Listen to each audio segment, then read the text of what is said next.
آج ہمارا اور آپ کا یہاں اکٹھا ہونا ایک عمرہ کے شکرانے کے لیے ہم اور آپ یہاں اکٹھا ہوئے ہیں۔ جو شخص عمرہ کر کے اپنے وطن واپس لوٹے ہیں، انہوں نے شکرانے کے طور پر اللہ تعالیٰ کا شکر ادا کرنے کے لیے ذکر و اذکار کی میلاد محفل سجائی ہے۔ برادران اسلام، یہ مہینہ ہی میلاد مصطفیٰ صلی اللہ تعالیٰ علیہ وسلم کا ہے، کیونکہ اسی مہینے کی 12 تاریخ کو ہمارے اور پیارے آپ کے آقا احمد مصطفیٰ محمد مصطفیٰ صلی اللہ تعالیٰ علیہ وسلم دنیا میں تشریف لائے۔ آج ہم میلاد مصطفیٰ صلی اللہ تعالیٰ علیہ وسلم اور عمرہ سے جو واپس لوٹے ہیں، انہوں نے شکرانے کے لیے میلاد مصطفیٰ صلی اللہ تعالیٰ علیہ وسلم منعقد کی ہے۔ شاعر کہتا ہے، محبوب کی محفل کو محبوب ہی سجاتے ہیں، محبوب کی محفل کو محبوب ہی سجاتے ہیں، آتے وہی ہیں جنہیں سرکار بلاتے ہیں۔ ہمارا اور آپ کا ایمان ہے، جہاں پر اللہ اور اس کے رسول کا ذکر ہوتا ہے، وہاں محبوب خدا بھی حاضر ہوتے ہیں۔ اور یہ میلاد مصطفیٰ صلی اللہ تعالیٰ علیہ وسلم جب منعقد کی جاتی ہیں، جب یہ میلاد مصطفیٰ صلی اللہ علیہ وسلم شروع ہوتی ہے، تو اللہ تعالیٰ اپنے فرشتوں کو حکم دیتا ہے، اے فرشتوں تم زمین پر جاؤ اور دیکھو میرے بندے کیا کیا کر رہے ہیں۔ تو فرشتوں کا ایک جھنڈ زمین پر آتا ہے، آنے کے بعد میلاد مصطفیٰ صلی اللہ تعالیٰ علیہ وسلم سنتا ہے۔ سننے کے بعد جو لوگ میلاد مصطفیٰ صلی اللہ تعالیٰ علیہ وسلم میں حاضر رہتے ہیں، ان کا نام رجسٹر میں لکھتا ہے۔ لکھنے کے بعد جب اللہ تعالیٰ کی بارگاہ میں جاتا ہے اور فرشتے کہتے ہیں، اے خدا تیرے بندے محفل مصطفیٰ منعقد تو کی تھی، سن تو رہے تھے، مگر ان کی نیتیں اچھی نہیں تھی۔ کسی کی نیت تھی کہ وہ چوری کرنے کے لیے آیا تھا، کسی کی نیت صرف اور صرف بیٹھنے کے لیے تھی، کسی کی نیت فضول باتوں کرنے کے لیے تھی، اور کسی کی نیت تھی جو ذکر خدا کو سن رہا تھا۔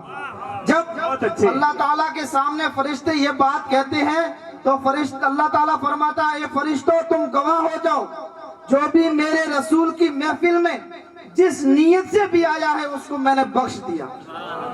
برادران اسلام، کیونکہ محبوب کی محفل کو محبوب ہی سجاتے ہیں، اور آتے وہی ہیں جنہیں سرکار بلاتے ہیں۔ جن کو سرکار محفل کے اندر بلاتے ہیں وہی محفل کے اندر آتے ہیں، جنہیں سرکار نہ بلائے وہ محفل میں کیسے آ سکتا ہے۔ برادران اسلام، خطبہ مسنونہ کے بعد میں نے جس آیت کریمہ کی تلاوت کرنے کا شرف حاصل کیا ہے، اللہ تعالیٰ قرآن کریم میں ارشاد فرماتا ہے، بے شک اللہ اور اس کے فرشتے درود بھیجتے ہیں نبی پر، اے ایمان والو تم بھی درود بھیجو نبی کریم صلی اللہ تعالیٰ علیہ وسلم پر۔ برادران اسلام، اللہ تعالیٰ نے بہت سے عقائد انسان کے اوپر فرض کیے، بہت ساری چیزیں انسان کے اوپر فرض کی۔ کسی بھی فرائض کو اللہ تعالیٰ نے خود انجام نہیں دیا، اللہ تعالیٰ نے اس فرض کو خود نے ادا نہیں کیا۔ اللہ تعالیٰ نے فرمایا، اے مومنو میں نے تمہارے اوپر نماز فرض کری، تم نماز قائم کرو، مگر اللہ تعالیٰ نماز قائم نہیں کرتا۔ اللہ تعالیٰ نے فرمایا، میں نے تمہیں زکوٰۃ ادا کرنے کے لیے کہا، تمہارے اوپر زکوٰۃ فرض کی، مگر اللہ تعالیٰ خود زکوٰۃ ادا نہیں کرتا۔ اللہ تعالیٰ نے ہمارے اوپر حج فرض کیا، مگر اللہ تبارک و تعالیٰ خود حج نہیں کرتا۔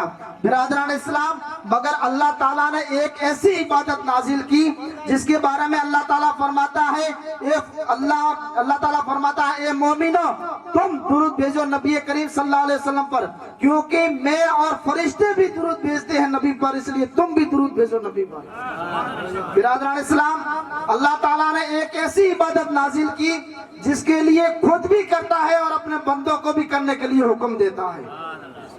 برادران اسلام، ایسے تو اللہ تعالیٰ نے 18,000 مخلوقات نازل کی، ہر مخلوق نبی کریم صلی اللہ تعالیٰ علیہ وسلم پر درود پڑھتی ہے۔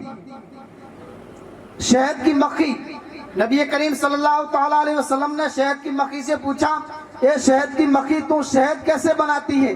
تو شہد کی مکھی نے کہا، یا رسول اللہ میں چمن میں جاتی ہوں، جانے کے بعد جو پھولوں کا رس رہتا ہے اس کو چوس کر میں اپنے گھر پہ آ کر اپنے چھنے پر تھوک دیتی ہوں، اسی سے شہد بن جاتا ہے۔